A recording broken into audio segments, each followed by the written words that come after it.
final girl. It's a trope that's been a staple of slasher movies since the 70s. Popping up in films like Texas Chainsaw Massacre, Black Christmas, and Halloween, they gained legacy by the 80s and were given their trademark psychologies that are used to this very day.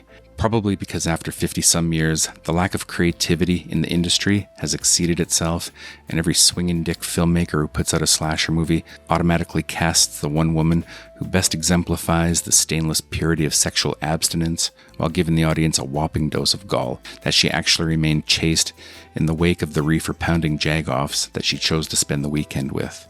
Like it or not, the final girl is here to stay, and she'll win every time. Well, most every time. For this video, I've put together a few talking points in an effort to show why I've crowned Sally Hardesty from Texas Chainsaw Massacre as the queen of the final girls. I made my decision after a great deal of agonizing over the other candidates. Some may argue that Laurie Strode is the quintessential final girl.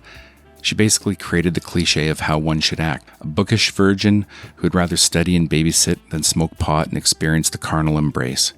Most final girls follow that familiar tune to a certain degree, with some wallowing in it, while others can bring out the character without having to spoon-feed the viewers. Anyway, back to S. Hardesty, played by Marilyn Burns, incidentally. She'd never be an Oscar-caliber actress or get cast alongside Marlon Brando, but the realism of her performance, once the shit was hitting the fan, is one of the reasons why this movie is more than just some cult film from a bygone era. Since 1930, there have been no less than 400,000 horror movies produced and released, either theatrically or direct-to-video.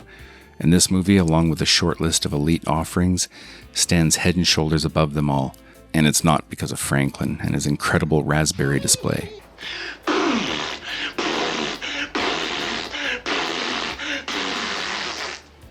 The movie didn't have to rely on buckets of blood to sell it. In fact, comparatively speaking, there's very little gore in it, and the movie gives the imagery over to the audience to frame in their own minds the horrors that these people go through once they're trapped in Leatherface's clutches. The last 10 minutes or so of the movie, when Sally is strapped to a chair and being terrorized by the Sawyer family, the panic in her eyes is as real as if she was experiencing it in real life. The final chase with Leatherface coming within inches of getting her as she crawls into the back of that truck is gut-wrenching no matter how many times you watch it. And her reactions as the truck drives to safety, a mixture of terror, relief, and triumph, all the while processing what the fuck just happened to her, is something you wouldn't dare yell cut on. You'll save that for when Leatherface has done his creepy little dance.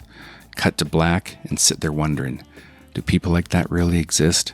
Because somewhere in the dead cornfields of central Texas, there's an old farmhouse with faded charm, and you drive past it, staring at it, and suddenly feel the urge to check it out.